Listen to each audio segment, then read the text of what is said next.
There's probably not a more dramatic shift in scene in the Doctrine and Covenants than when you go from section 110 in the Kirtland Temple to section 111, which is received in Salem, Massachusetts. In section 110, Joseph Smith and Oliver Cowdery literally saw Jesus Christ, Moses, Elias, and Elijah in the Kirtland Temple. They received a witness that Jesus Christ was real and the priesthood keys necessary to govern the church. But then flip the page and you'll see that section 111 is received in Salem, Massachusetts, home of the famous Salem witch trials. How did Joseph Smith go from being in Kirtland to dedicating the temple to being in Salem on some kind of wild goose chase? Well, we know a little bit about the background behind the story of section 111. And that is that there was a convert to the church, a man by the name of Burgess, according to the history of the church, that told Joseph Smith that there was a house in Salem where there was treasure. Now, why would Joseph Smith leave Kirtland to go in search of treasure? Because of the condition of the church at the time. The backstory behind all the sections this week, sections 111, 112, 113, and 114, are the troubles that happened in Kirtland after the temple had been dedicated. Losing the lands in Missouri, the trip of Zion's camp, and building the Kirtland Temple had placed a severe financial strain on the church. And part of the reason why Joseph Smith and several of his associates, including Oliver Cowdery and Sidney Rigdon, traveled to Salem, Massachusetts, was to try and find this treasure as a way of maybe relieving the debts that the church was facing. Joseph Smith and his trip to Kirtland is chronicled by a source that we need to be a little bit cautious with. That's Ebenezer Robinson, who later left the church. But there is a letter from Joseph Smith to Emma Smith while he was in Salem, where he talks about trying to get into the house, but not being able to get in. Forced to take another path, they sought direction from the Lord, and section 111 was received.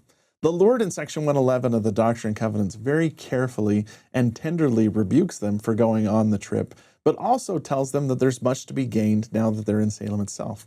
The Lord told them in verse 9 to inquire diligently concerning the more ancient inhabitants and founders of the city.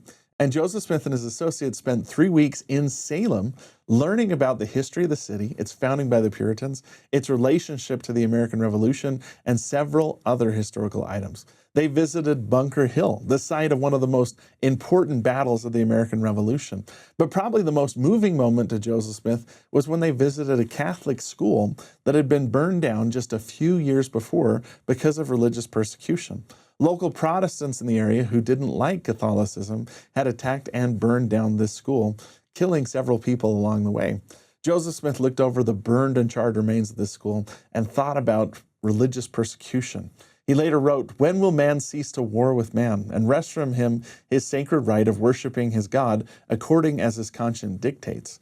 Holy Father, hasten the day." Now, the treasure could also have been converts from this journey. On this particular trip, Joseph Smith and his friends didn't convert anybody, but a few years later, missionaries were sent to Salem, and over 100 people were converted to the church. And as we know, the worth of souls is great in the sight of God. Now, if you turn to section 112, this is where Joseph Smith has to deal more directly with the problems that are happening in Kirtland. And the problems in this section center around a man named Thomas B. Marsh, who was the president of the Quorum of the 12 Apostles. Thomas was the original president of the Quorum of the 12 Apostles in this dispensation. And if he had remained faithful, it's likely that he, instead of Brigham Young, would have taken Joseph Smith's place when Joseph Smith was martyred in 1844. Instead of BYU, we could have had TMU because Thomas Marsh was supposed to lead the church. But Thomas also had some problems.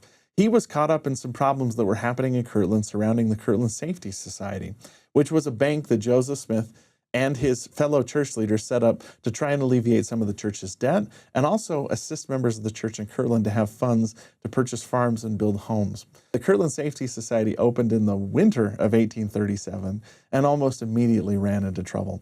People from outside of Kirtland tried to bankrupt the bank by turning in their banknotes and taking the money out. There was some corruption inside the bank, none of it linked to Joseph Smith, but some people that did the things that they weren't supposed to do. And the bottom line was this bank that had been set up by the church failed, and it caused a lot of people to question their faith in the prophet. Thomas B. Marsh was upset over the bank, but also because Joseph Smith had sent apostles Heber C. Kimball and Orson Hyde on a mission to England without his permission, and Thomas felt like, as the president of the quorum, it was his job to do that. Section 112 tells Thomas B. Marsh that the first presidency is in charge of everything, including the Quorum of the 12, and also counsels him in verse 10, "Be thou humble, and the Lord thy God shall lead thee by the hand and give thee answer to thy prayers." Now, the good news is that Thomas B. Marsh repents at this time and does fulfill his calling and help Joseph Smith regulate some of the problems in the church. The difficulty is, about a year later, Thomas B. Marsh did apostatize from the church. He moved to Missouri, and in Far West, he got involved in a number of problems. The most famous story linked to Thomas B. Marsh's apostasy has to do with the cream strippings, where Thomas B. Marsh's wife and another woman in the town had agreed to share the cream that floats to the top of the milk. Thomas B. Marsh's wife apparently took more than her share, and it turned into a controversy that worked its way through each of the quorums of the church. At one point, George A. Smith actually remembered Thomas B. Marsh being so upset and so angry that he said he would sustain the character of his wife even if he had to go to hell for it. And he eventually did leave the church, though he came back 20 years later after his wife had passed away. Not just Thomas B. Marsh, but other apostles during this time apostatized, like Luke and Lyman Johnson. Even Parley P. Pratt, one of the most stalwart and faithful members of the church, one of the original missionaries of the church, almost left as well. Now, in Parley's defense, his health wasn't doing too good at this time, and his wife, Thankful Pratt, had passed away in childbirth, which was emotionally devastating to him. But Parley gave a pretty harsh speech criticizing Joseph Smith, and other members of the 12 were speaking out against Joseph Smith as well. Parley was actually pulled back from the brink of apostasy by a little British convert that he had baptized about 6 months prior in Toronto, Canada. This little British convert came to Kirtland and heard Parley P. Pratt criticizing Joseph Smith, and then took him aside and said, "I'm surprised to hear you speak so, Brother Parley. Before you left Canada, you bore a strong testimony to Joseph Smith being a prophet of God and to the truth of the work he inaugurated. And you said you knew these things by revelation and the gift of the Holy Ghost. Now, Brother Parley, it's not man I'm following, but the Lord. The principles you taught led me to him. And now I have the same testimony that you rejoiced in. If the work was true 6 months ago, it's true today. If Joseph Smith was then a prophet, he is now a prophet." And Parley, because of this little English convert and other friends, was convinced to come back to the church and repent of his apostasy. You might have guessed that the little English convert's name was John Taylor, who just a few months later was also made an apostle and became the third president of the church after Brigham Young passed away. There were other things that happened during the Kirtland apostasy. For instance, some people were convinced that David Whitmer, the stake president of the church in Missouri, should replace Joseph Smith, who was the stake president of the church in Ohio. There was a meeting where David Whitmer was invited to take over as leadership of the church, and it might have succeeded if Brigham Young hadn't attended the meeting. Brigham Young remembered years later, "I rose up and in a plain and forcible manner told them that Joseph was a prophet. I knew it, and they might rail and slander him as much as they pleased. They could not destroy the appointment of the prophet of God. They could only destroy their own authority, cut the thread that bound them to the prophet and to God, and sink themselves to hell." Well, this apostasy was so severe that during the Kirtland apostasy, we lost almost half of the members of the Quorum of the 12. A member of the first presidency, Frederick G. Williams, was removed, and the seeds were sown for the three witnesses, Oliver Cowdery, David Whitmer, and Martin Harris, to also leave the church. Later on, Brigham Young said this was a crisis when earth and hell seemed leagued to overthrow the prophet and the church of God, and the knees of many of those strongest men in the church faltered. Eventually, in January of 1838, Joseph Smith was forced to flee Kirtland for Far West Missouri, and he gathered with the saints there. Now, the very first section that's received in Far West Missouri is Doctrine and Covenants 13, which is really just a simple revelation that answers several questions about the scriptures, particularly the book of Isaiah. These answers, it appears, may have been calculated to sort of lift up Joseph Smith in a time when he may have been a little discouraged about his prophetic mission. It starts out by telling us, or asking the question, who is the stem of Jesse, spoken of in the 1st, 2nd, 3rd, 4th, and 5th verses of the 11th chapter of Isaiah? The answer the Lord gave is that the stem is Christ. Now, in some biblical translations, instead of stem, it's more like stump. And you might be asking, why is Jesus Christ represented by a stump? A stump is a dead tree, right? Well, the idea was that the house of Israel, or the royal house of Israel, the house of Jesse, where the kings came from, was basically a dead stump by the time Jesus Christ came on the scene. But Jesus, as the true king, not only of Israel, but also all the world, the Messiah that was sent to save us, showed that a dead stump, like Israel appeared to be in Jesus' time, could become a living tree again.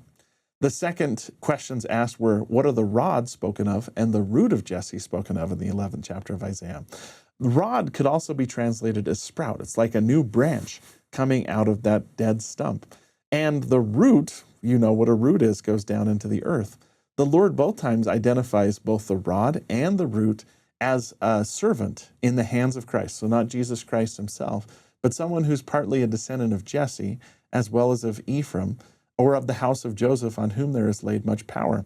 He says that the root is someone who's a descendant of Jesse, as well as Joseph, unto whom rightly belongs the priesthood and the keys of the kingdom for an ensign, and for the gathering of my people in the last days.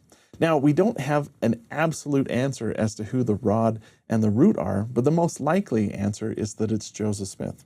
Joseph Smith was a descendant of Ephraim and was told early on in the Doctrine and Covenants in section 86 that he had a right to the priesthood. It's possible that the revelatory answers to these questions were the Lord's way of telling Joseph Smith he was still called and chosen in spite of all the problems that had circulated in Kirtland with the bank and with the apostasy and everything that had occurred. It wasn't just Joseph Smith that received a measure of redemption when he arrived in Missouri too. The next section of the Doctrine and Covenants talks about one of the unsung heroes of the Restoration, and that is Apostle David W. Patton. Now remember, Thomas B. Marsh was the president of the Quorum of the 12, but since all the apostles were called at the same time in 1835, they couldn't go by seniority like we do today, so instead they went by age. Because Thomas B. Marsh was the oldest member of the Quorum, he was made the president of the Quorum, and seniority went down through the Quorum by age. Now, we actually found out that Thomas B. Marsh misremembered his birthday. It wasn't that uncommon for people to do that back then, but Marsh remembered that he was born in 1799 when the records we can find identify that he was actually born in 1800. That means that if they had known everything, David Patton would have actually been president of the Quorum of the 12 Apostles. David Patton was a wonderful missionary and teacher, but he too got a little caught up in some of the bad feelings that happened in Kirtland surrounding the Kirtland Safety Society. David Patton, however, repented and stayed in the church. When he arrived in Far West, he was known as Captain Fear Not because he wasn't afraid of anybody or anything except the Lord, and he did everything he could to try and defend the saints. In fact, a few months after this revelation was given, David Patton led a group of Mormon militia at the Battle of Crooked River to rescue some hostages that had been captured by the Missouri mob. Unfortunately, David Patton was hit in the middle of this battle and killed. A story told about David Patton was that he told Joseph Smith he wished to die a martyr for the cause, and Joseph Smith sadly remarked, "David, when a man like you, a man of your faith, asks for something from the Lord, he usually gets it." David died at the Battle of Crooked River, and at his funeral the next day, Joseph Smith said, "There lies a man who's done what he said he would. He has laid down his life for his friends." So whether this is a story about Thomas B. Marsh, who left the church and eventually came back, David Patton, who flirted with leaving the church but stayed and became a martyr, or Joseph Smith, who may have temporarily lost faith in himself, remember, the Lord has a purpose for you. When it comes to apostasy, sometimes it feels like it swirls all around us at all times, and that everybody's faltering in their testimony. But it's never been about the other people. It's about you and your faith in Jesus Christ, in the restoration, and in his prophets. If you hold fast and hold on, you'll be the sort of person that's honored for your testimony. And if you mess up a little bit, you can also repent and come back. David Patton, Thomas B. Marsh, and Joseph Smith all learned that the Lord knew who they were and that he had something special planned for each of them. They only had to hold fast to what they knew was true and stay in the church.